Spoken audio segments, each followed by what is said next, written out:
What's up, Rockstars? How's it going? Today I got a whole bunch of news for you. I got some stuff I haven't covered yet, some stuff that's coming up that you're going to want to know about, some stuff that's live right now that hasn't been seen on this channel, and then, of course, all your hard-hitting news, all the stuff that I'm going to yell about and praise, and then a very special announcement at the end of the video. Please, if you don't watch all this video, that's fine. Skip to the end, though. I do have something I want you to know about. It's really important to me. So, with that out of the way, let's get started.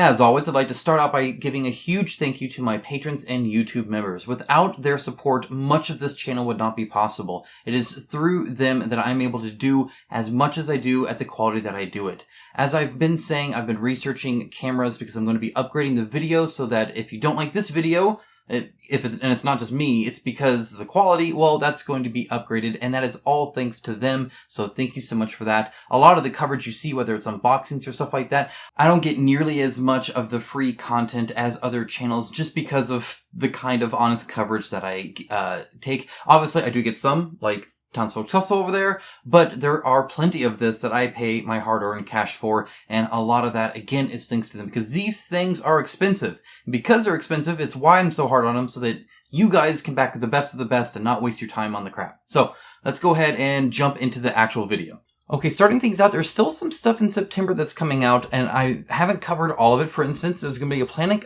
Apocalypse 2 by Peterson Games, and that'll be September 21st on Kickstarter. Additionally, if you're back in the first 2 days, you actually get their logo. They have like this giant praying mantis logo. Oh, they're going to make that into a miniature, and that's super cool. However, don't expect the miniature to quite look like this because, as is the case with a lot of renders, they're renders. They live as a digital file and not as a physical miniature that you'd have to deal with, even if it's this big of a miniature. So some of the things that I think will probably change are tiny little barbs on the arms, especially in those upper ones. Those are super small and skinny, and then the antenna are very long for how skinny they are, and I feel like even in PVC that might very well break or bend or be all sorts of bad, so either that'll be shortened or thickened or both. Otherwise, I think this looks fairly good. There's not some great contact from the tiny little legs, but they might be able to connect it maybe somewhere on this car here, which would be kind of nice. Anyway, this is still super cool that you would get that, and I'm sure they typically do fairly good miniatures. I've seen them painted up, and they paint up quite well. They use colored plastics a lot of times that don't show the detail as well as gray does, but once you prime them and put paint on them, they look good. I'm sure it'll look good. Sometimes when I see stuff like that, I'm like, you should probably not, sort of like, and all this stuff here, like the little tiny holes underneath the rubble, right? All that negative space here. And I doubt they're going to make this into 87 pieces. And so this will probably be all one piece and this will be flattened. So this kind of holes down here. Again, the more I look at it, the more I see kind of issues. The rebar will probably be thickened up a little bit, I would imagine. Moving on. If you liked the first Planet Apocalypse, this might be something for you. If you missed it, this might be something for you. So that happens September 21st. Next up, on September 22nd, we have Machina Arcana, as I believe what it's called. Now, this is a very unassuming page. So, 2,766 followers is pretty nice, but this doesn't look like a whole lot. So, let me show you why I'm covering this. I wouldn't normally just cover some psychedelic-looking boxes. Like, that's not important to me. What is important is freaking awesome art and theme and grimdark and cool stuff. And that's what I think this is. This is some freaking, look at these freaking light people here. And then you scroll down and you see this is gritty. There's a deep one there. And then this freaking, look at this person. I don't know what kind of crazy symbol they're doing here, but the skulls seem to be okay with it, with their brains steaming, because why not? This stuff just looks gorgeous. It looks like such a good game. And you have these really interesting kind of, magic biker, cyberpunk kind of, just steampunk is what I'm looking for. Steampunk kind of Tesla kind of dudes and almost like a pirate kind of chick.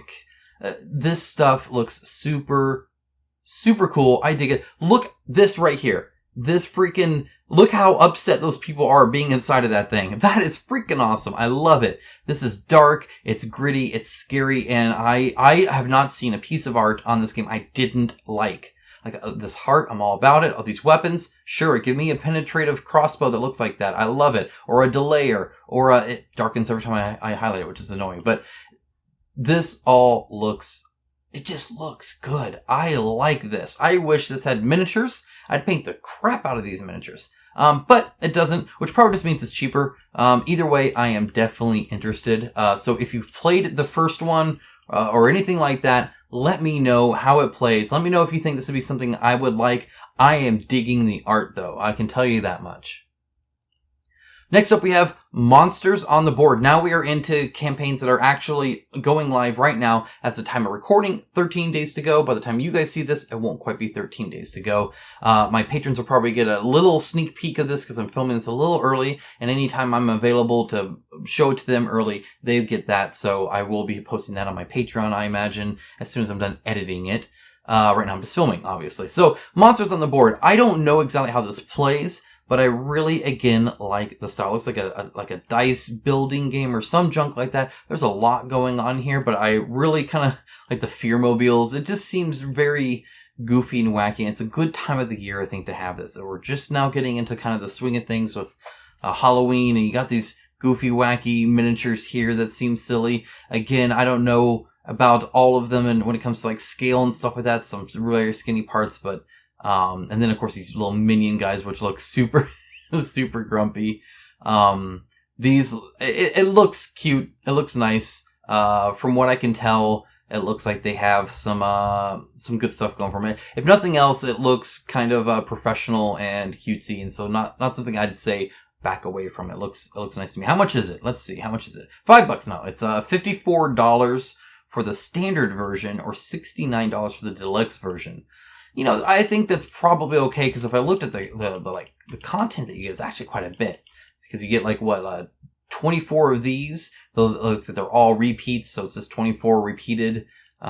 These are unique, obviously here. 36 grunts, 24 miniatures, or minions. So, quite a few. Otherwise, it's 60 standees that you get, so. And then of course 76 freaking dice. A lot of dice. So, a lot of stuff there. It looks cute. Again, all the links will be down below for much of this, so you can just check in the description for that. Next up, Rise of the Obliterarium. Again, I hate when they make up weird words, and maybe it's not made up. I don't know. It's made up to me. It's not in my language. I do not use this all the time with my buddies when we're hanging out. I'm like, you know what, Obliterarium, and they're like, yeah, I love Obliterarium. I always want to make, if I ever made a Kickstarter of any kind, I'd make it highly Googleable. Googleable. I'd make it to where you could Google it. I'm making up words too, apparently. I would make it to where you just hear it and you know, like a Sankokushin. Every time I say Sankokushin, there are other people that are like, I don't know how to even pronounce that, but, anyway. This is why I'm kind of interested in this. It looks like kind of like a miniatures thing, but look at some of these. These look super cool. I can dig all of this stuff. It's very, Eastern Egyptian style. Look, that dude looks freaking awesome. I dig it. There's a weird winged cat lady, or mutt. Mutt. She's a mutt. Anyway, looks very interesting. Especially this guy here looks crazy. So definitely something unique and interesting. That's the early bird for 72 hours. So there's going to be a lot there, but this, comes out soon. And so you can go ahead and, of course, check that out. And again, there'll be a link down here, September 29th, and you can notify to where you'll know that you'll get notified when it gets there, and you can get that early bird. Okay, moving on, we have Limbo, Saga of Noadin. I know I talked about this, but I don't think I actually looked at the Kickstarter page. I don't remember if I did or not. I've looked at it for a while, but I saw it even before it launched. So, but I wasn't going to share it then. This looks so good, though. Seriously, I have a lot of their 75mm miniatures from their first campaign, and they are fantastic. They paint up better than a lot of the other ones. I like them because they have just the right amount of detail. As a painter, you might know this, but when you get layers and layers of detail and tons of detail. It looks great on the miniature. It looks great once it's painted, but actually painting with all the little tiny details can be really annoying. And so even something as complex as her is actually quite good if you see there's not a whole lot to mess up the image. Instead, you're just seeing that, and you still get the cool, like, bones on the side and the straps with the dagger through it and all that kind of fun stuff. But these look super cool. I love that a lot of them come with these bases. You don't always get that. And so this dude, again, great chainmail, like amazing looking chainmail. Really love that. And a great pose as well. So all of this looks super cool, super dynamic. And I want pretty much all of these. I'm sure if nothing else, I will be getting Restoria. She looks awesome. I'll be getting the wolf too, of course. I got it, but she looks super cool. She's got like this, weapon here, but it's filled to the brim with these flowing banners, which is just awesome. I love it. So, and then of course they have some of their older stuff too, so you can see some of these. I do not have Betrogard, I don't think. Yeah, I don't have Betrogard, and he is one of my favorite. I really like his look. I love his stance. And in game, he's super freaking tanky. He's a beast. If I'm ever fighting him, I try to take him out right away, because otherwise he's just going to be a constant thorn on my side. Again, Elea is really cool here. A ton of cool miniatures on here. I'm all about it. I think it's awesome. Moving on. Here is Flourish. Now, Flourish, I actually didn't look too far into. It's by Starling Games, and you will know them from Everdell, is where most people know them, because everybody and their sister backed that. Since then, actually, this started in War of Whispers, and then it happened in Flourish, and I've noticed they don't have the manual project we love anymore. But if we go back to Flourish, and we can see one of the things that they're adding that, and I didn't look past this because I hate what I saw here. We're going to scroll all the way down. We're going to keep scrolling. Okay, right here. Thank you for helping us run an awesome campaign. Now, this is the time where I do yell, okay? I'm going to be annoyed here, and hopefully you see why, but if not, that's fine. Okay. We're so happy to be here on Kickstarter, building and growing our community. We love the direct engagement with you, the backers, and the opportunity to build projects together and bring them to reality. To that end, we strictly adhere to the Kickstarter community guidelines. If you violate the community guidelines by being a jerk or spamming the campaign, you will not be eligible to receive any rewards from the campaign. We will consider your pledge a donation to the kind and generous people working hard every day to make something our community of backers will enjoy. This right here is either the stupidest joke I've ever seen or the stupidest serious statement I've ever seen a company do. No, you will not consider anybody's pledge a donation. Because that's not how this works. You can't just kick somebody and say, we're going to take your money and keep your stuff. So you won't get anything, but we're keeping your money because you were a jerk to, first of all, it's hard to define jerk, because I've seen everything from a disagreement, a well-worded, calmly disagreement being considered a jerk move, to obviously people being rude and calling people names and all this other kind of stuff.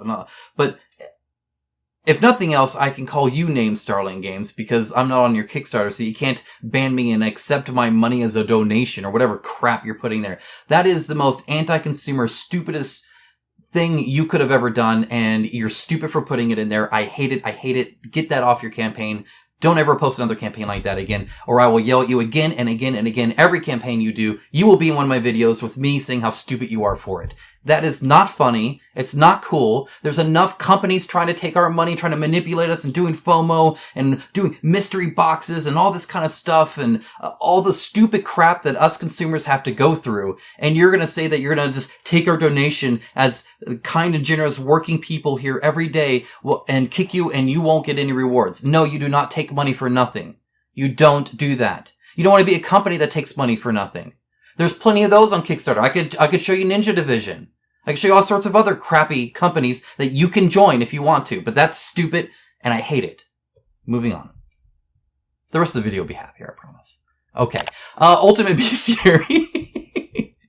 This is actually, so some of you mentioned this in my previous video, so I checked it out. I'm like, hey, these look pretty cool. And one of the things I liked about it is that a lot of them actually come with the bowstring included in the archers, and that is not very common. Mainly because a lot of times, you just have to make it thicker and it just doesn't work. But with the style of these miniatures and just kind of how I think thick they are in general, I think this works pretty well. I can see this being workable. I don't see this being fragile or anything, especially in PVC. Obviously, it's thicker than an actual, string would be, but that's fine. I think it works. It's about as much as the shaft of the arrow, which again, sometimes that bends, but even if this bent in a little bit, let's say it was kind of, concave a little bit, it wasn't quite straight, it was bent in, like pushed in or something like that, that still works. I mean, first of all, it's a string. A hot water treatment would work anyway. I like that. Anytime I see that, I'm pretty down with it. I love this guy as well because he looks kind of frustrated. So when I saw him, I thought that was cool. If there's one nitpick I would do here, I feel like the contrast is too low on these miniatures. They're just they go from kind of a bright gray to a white gray, with very little in between. There's not much darkness there, so you lose a lot of the detail. I think these miniatures look quite good. It's just kind of hard to tell. This guy's like almost in a T-pose, but he has his legs out here. If he was leaning forward, I think that'd be awesome. I don't know if he is or not. It's hard to tell from this, but if he was leaning just slightly forward with his mouth open, kind of this yelling stance, I think that'd be freaking sweet. Either way, this is probably my least favorite of the bunch, because then you have other stuff like this. Mind you, it looks like he's about to fall over, but suffice it to say, some of these guys are really cool. Ball and chain didn't work on this guy. Anyway, link down below to all of these. You can have the Mad Scientist, Goblin, why not? There's a lot of miniatures here for you. And then we have the Norse Goddess miniatures. This is a STL file, but you can also back to have the 3D print. I like when they combine the two. They're working with a company. I forget the company. They mention it down below. I think it started with a K, but I would butcher how I'm pronouncing it anyway.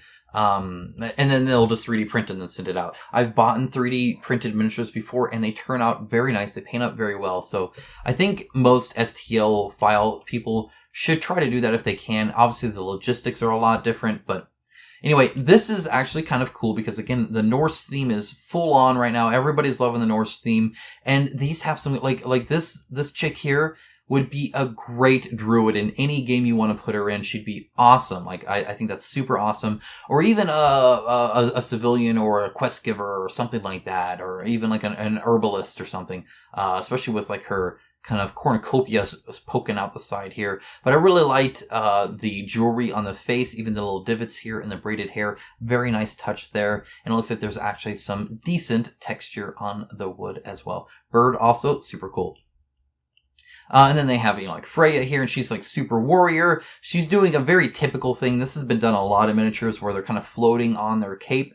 For her, I think it works. What I do like is how much of a warrior she kind of, she looks like she could actually, do some damage. I like the muscle tone you see. It's hard to see here, but if I played this, you can kind of see a little bit. In fact, the muscle tone seems to be fairly good. Like you can see on her leg here as well. Just very realistic looking. The necks look good. The wrappings look very nice here. Just some good looking minis. So if you want any of these, well, there you go. Link down below, of course, to that. Her face is a little messed up, I think, but that's alright. Okay, so now just for some regular news. Tanares Adventures, huge thing to point out here, is index. Look at that. They added an index. Now, they were one of the Dragora Games was a fantastic company when it came to feedback and criticism. I give some tough love in my reviews. I am definitely a critical critiquer.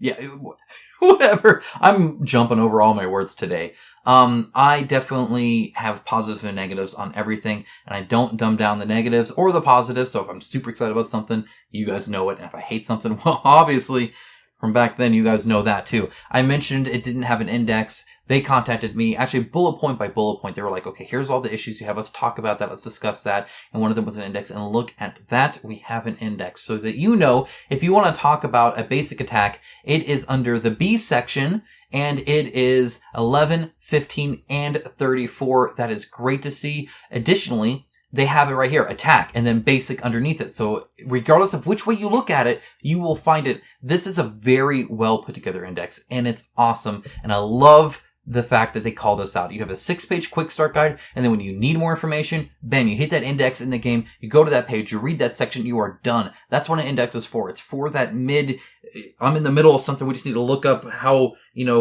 escapes from engagement are when movement, okay, and then we're done. Instead, I know we've all done that where we're just leafing through, and then maybe you have, the scenario book as well that has some rules, and you're just trying to find, I know it was on the left page somewhere, index solves that. Good job. Everybody should have that. It'll always, forever, and always be an instant negative if you don't in any of my reviews. And then they go through and talk about some of the changes they did. One of the things they were doing that I thought you guys would find interesting is they're buffing the bosses. So they're actually making those even harder to do, which is very nice. They said they were easier than the quests, and I would agree, but the quests I found fairly difficult if you're trying to do both. There's always like a side quest you can do or two, and trying to do those with the main quest, you can easily die trying to do those, and then that'll run out of time or whatever. You have to kind of be you have to be good at the game to do everything. And so that's where I found the difficulty, and I don't think the main objective of them were. So if that's all you're doing, then I thought it was pretty even. But I can see the argument that they were easier than if you're trying to do everything in a mission. So they're buffing that up. So there you go. There's a lot of stuff there, obviously, you can read through. Etherfields had an unboxing. They unboxed this. Now, I'm not going to play the unboxing right now, and obviously, I just skipped around and looked at just a few of the miniatures, but I've watched maybe 50 seconds of this total.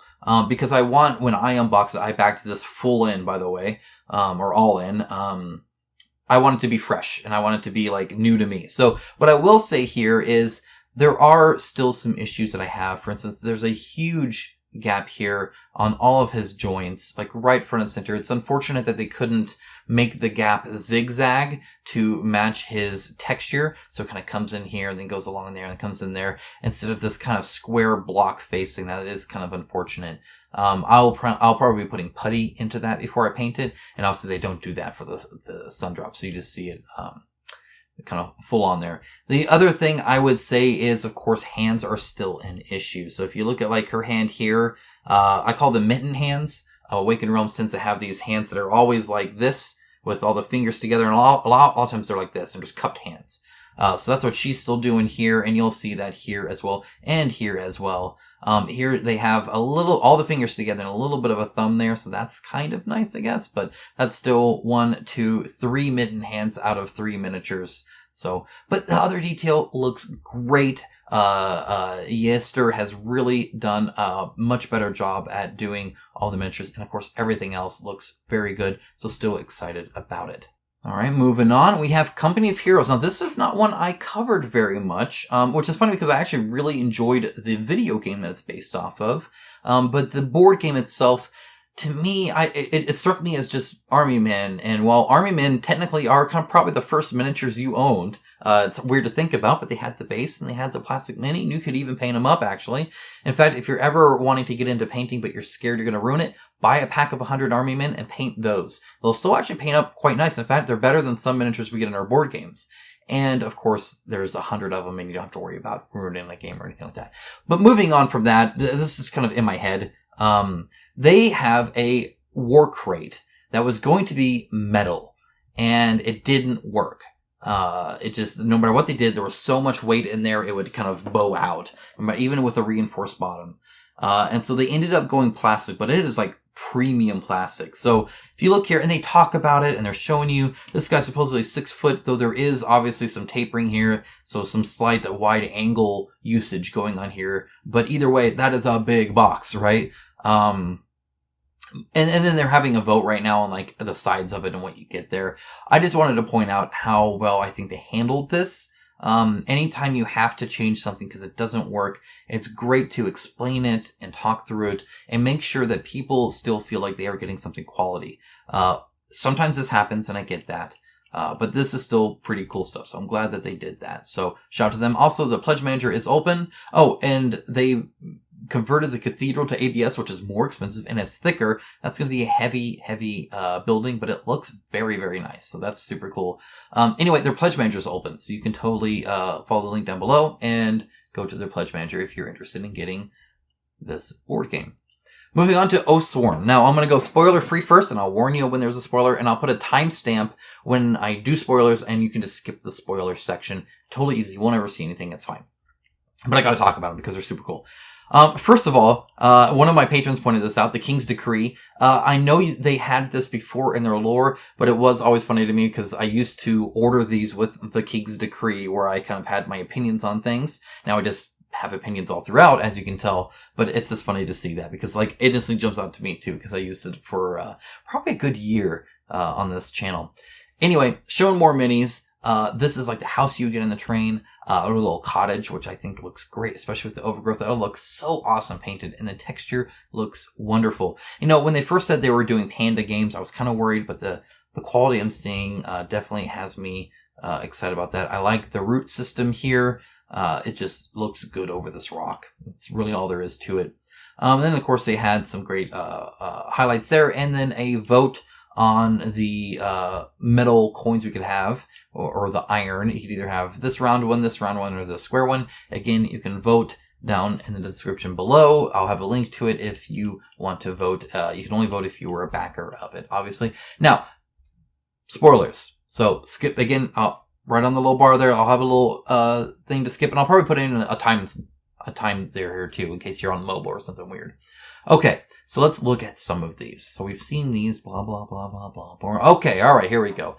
This dude is awesome. You know, I remember when I first saw the render, I saw the kind of like bark go into flesh on towards the bottom part, and I think they handled that very well. This spider-looking thing, I said looking thing because it looks like it has two eyes, so you could probably paint multiple eyes in there. Just look at the art. It looks incredible. Look at that disgusting nastiness. I love how big it is on the base. It is like almost crammed on that base to the point where you can see it's actually coming out here a little bit. And then, of course, these are into the ground, which defeats the purpose of needing the points. And it can make better contact, which is a smart move when it comes to making it. Oh my gosh, it looks terrible. I love it. Oh, okay. So then they have like this chick. She loves skulls, in case you can tell. But look at the texture there. Look at the texture on that cape. Is that not amazing? Like, that is deep rivets. That is going to look incredible. Again, another kind of warrior chick. She has a very tiny shield, which I think is pretty cool. But again, look at the detail on pretty much everything, everywhere. Her face looks good. All of this looks great. And this pole isn't actually too thick. You always worry about how thick those are. Sometimes they look a little silly. That doesn't. This dude, my wife would want to paint. She would love this guy. He looks like a freaking beast. Look at that dude. Like, that dude came from a Slipknot concert. That's where that dude's from. Looks great. And again, he's so big, he's like barely on his base. His base almost looks too small for him, which is just awesome. He looks great. Love it. This guy, again, an incredible looking axe here. Really like that. We don't get a lot of maces, so that's cool to see that, especially with the little, like, point there. Definitely a weapon. And, of course, he has some crazy armor in the front. This mask guy, I don't even know what's going on with this dude, but he likes daggers and masks, apparently. Also, it's interesting. I don't know where you fight him, but it's interesting to see a column, I feel. Maybe fight him, like, in the city or something. I don't know. But that's the thing. This dude has a big hand. I know there was a big thing on Massive Darkness 2 for big hands. Well, here you go. You get your share here as well. Again, the axe looks incredible. This woman, again, super dynamic. I don't know why we're seeing a 20 mil and a 25 mil. That seems like an odd combination, especially because I believe the heroes are 40 mil. So it's kind of weird to see those measurements. I don't know what's going on there. But again, super dynamic. And you'll notice a mask. What that is, I don't know. Even me. Here's this guy inside of his little swirly thing. That's going to look freaking sweet. That's all I can say there. And then, of course, in the trees again. So, some really cool stuff. Moving on. Welcome back if you skipped the spoilers. Here is a sneak peek of Reichbusters 2. So, they showed publicly like a snow area. And I believe I showed that in a previous one, so I didn't pull it up here. But somebody was able to dig up 2 more characters. So they are working on a future Reichbusters. Now, I don't want anybody necessarily freaking out like, oh my gosh, they're already working on that. it's just art, right? Anytime you're creating anything, you do some, and you essentially have a time where you're having ideas, right? So these might not even be final, right? They could just be like, we have an idea of this kind of character. How would he look like? We have an idea of this kind of character. How would he look like? How would we maybe do this? Or how, like, you just do ideas, and that involves a lot of art. If you've seen any of the animated movies like, Frozen or, Trolls or anything like that, if you've ever seen how they make those, they make thousands and thousands of art. They just have for Trolls, for instance, I actually have a little behind the scenes on that, but, when it came to the texture of the Trolls, the yarn and all that kind of stuff, all they did was just figure out colors and textures and what worked and what didn't and what went together and what didn't, and they had stuff everywhere. So this kind of stuff I think is very normal. I'm not too concerned about it. I imagine they are mostly focused on Darkest Dungeon. From what I can tell, that's definitely it, but there we might have some more art, and for all we know, this was just unused from the first one, right? I don't know, but that's a thing. Okay, now before we get into some other big news, little side note here. This is Games Workshop. I know, and I've never shown Games Workshop on this channel before. No, false. I did once when they had the young adult, books and stuff. That was kind of silly. For this, though, I've found myself watching some Warhammer videos on YouTube. I know. I have a huge thing for knights. I really like knights, like medieval knights. And I saw, I forget, I was just scrolling and I saw somebody paint up some, gray knights is what they ended up being. And I was like, oh my gosh, that looks cool. So then I start looking up that, and then before I know it, I'm looking into their lore. Before I know that, I'm looking into how to start Warhammer 40k. So I will probably, at this point, I've watched 7 hours. So I've watched a ton of stuff, a ton of stuff on 9th edition, all that stuff. I'm probably going to be getting into some Warhammer. So you might see some of that on the channel. I love board games. Don't worry. Don't fret. I'm not going to be like, oh my gosh, I'm a Warhammer only channel now. But I will be having that. So if you want to see a total noob, meandering around the Warhammer universe, I'm your guy, I guess. Because, besides having a few orcs when I was in high school, I have not really played it or painted it or done anything like that. But these look super cool. Some of these guys, look at that dude. I like cool crapping. Oh my gosh, I'm going to load. That dude's freaking sweet. I can dig that guy. And actually, I really like, they have the knight armor, right? Which I dig. I love it. This, by the way, I want to point it out when it comes to quality miniatures. And I know this is, again, an aside, but this you could do. You want to know why you could do it? They actually molded it to the freaking sprue. Look at that. It's right there. That's hardcore. Now that is detailed. That is impressive and super cool, and I dig it. So, the fact that that is actually molded is crazy. So yeah, there's some cool stuff here. I dig it. This dude is, again, just, even how he's holding the sword with the cape behind him. Again, I love knights, so I've been nerding out over that, so that's what I'm doing. They also go all full, Ridley from Alien on it and strap themselves into big mechs. Moving on from that. Heroquest. I know you guys were waiting for me to cover this. Well, here it is. Heroquest is coming back. They're going to be announcing it in 5 days, 9 hours, 20 minutes from when I'm filming this. A lot of people mentioned the ESRB. This is just on the Hasbro website. And it's just saying that they're approved for something or other, on their website. But Hasbro is doing this. They own Avalon Hill. They bought Avalon Hill, and now they're bringing back Heroquest. If you think this is hitting Kickstarter, though, I think you might be wrong, because Hasbro has its own crappy version of a crowdfunding site that I would not suggest anybody use, because that's stupid. Mainly because it's not providing anything that we don't already have on Kickstarter, except a darn inconvenient reason for us to add our credit card to yet another website, so that when it's hacked, you lose your information there too. Apparently they've done a few other things, I guess, or whatever, mostly toys. But they bought Avalon Hill to get back into miniatures, or not miniatures, but board games, because they saw the rise of that. And anyway, Heroquest is coming back. I'm a little skeptical of it. I've never played it, obviously, but I do know that, much like when I played Massive Darkness, right, that was my first Kickstarter, I was new into board games. I didn't really have a lot of experience. I played Zombicide, and that's it. So all I had to compare it to was Zombicide, and I really liked Massive Darkness 1. I actually really liked it. I had some issues with it. I have some issues with all games. But for the most part, it was a fun, enjoyable game. Would I find that fun now that I have all of this experience and all these modern games here? No. I would not find it nearly as good. I don't think it's a bad game per se at all. I really like what they were doing with the second one, but I guess what I'm saying is keep in mind that Heroquest came out in a time when your other examples might have been Clue, where you rolled a move. But my point is it might not be the same Heroquest. It might be updated and modernized. I actually hope it is, because I think it'll be a better game for it.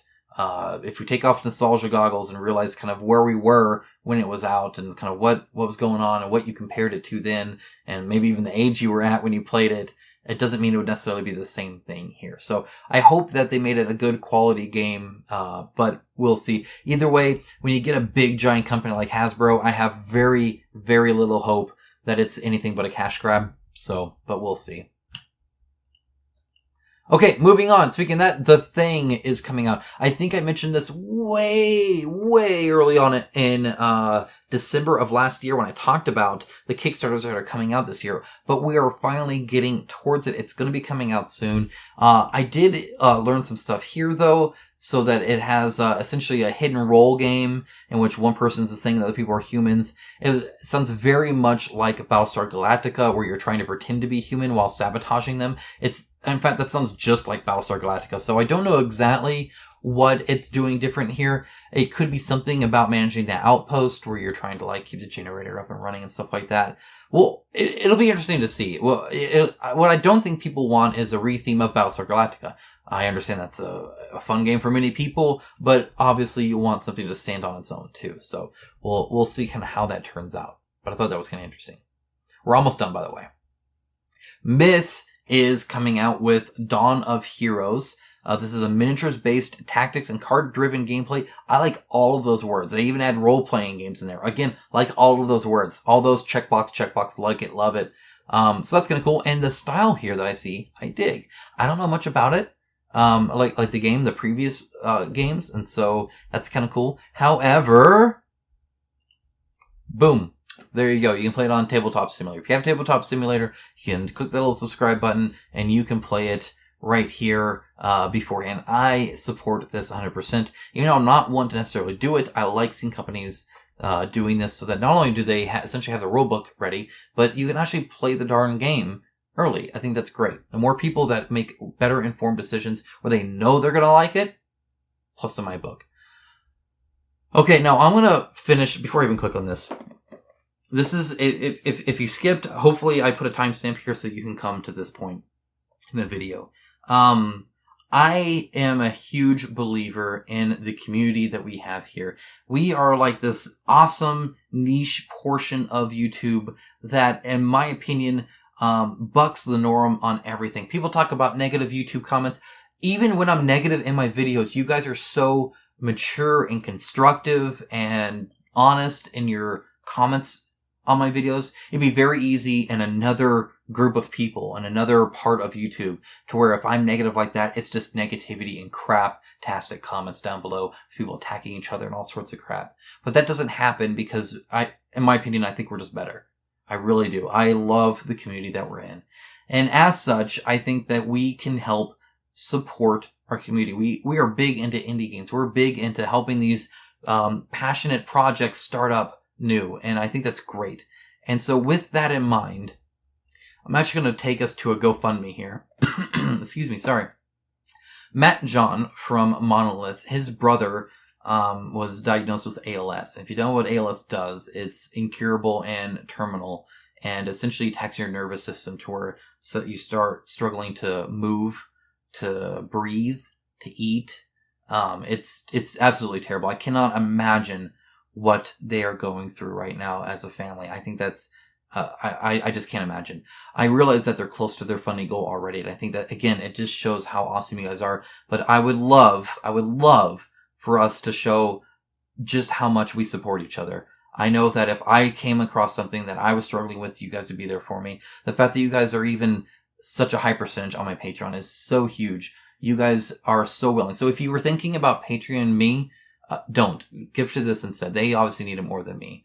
Don't click my Patreon link. Click this donate now and give it to them. That I cannot imagine what that family's going through. But if nothing else, what little we can do is we can make it to where they don't have to worry about finances at a time like this. So I'll have this linked first thing down below to be the first thing in the description for links. And yeah, seriously, keep that in mind even when you're looking at these other ones. I would even support $1 on a campaign that maybe you're looking at, and then what you would have done, go to these people here, and then you can just hit the late pledge. Because I think we can do good as a community. I really think we can make a difference. So I'd love to see this go up, and I just, you guys all rock. I say that all the time. You guys really do. And with that, and I don't mean to stop on a sad note or anything, because I think we should all be proud, pat ourselves on the back a little bit for just how great we really are. Out of all of this, I have a ton of tabs here that I just went through for a ton of news. And 95% of it was just nothing but positivity. And that's coming from a negative guy. So we are in an awesome situation where we have awesome games to back with from awesome companies and awesome developers, awesome people, and we have awesome people to share it with. That's what board games are all about. So don't feel bad. Feel very proud that you're a part of such a great community. And speaking of that, I cannot wait to talk to you guys down in the comments below, and I cannot wait to see you early next week for maybe some Tainted Grail stuff. You tell me. You want to see that or not? Let me know in the description below. I could unbox this on video, or I could unbox it right now, not on a video. So let me know if you want to see some Tainted Grail or whatever this is. And I'll talk to you guys again next week.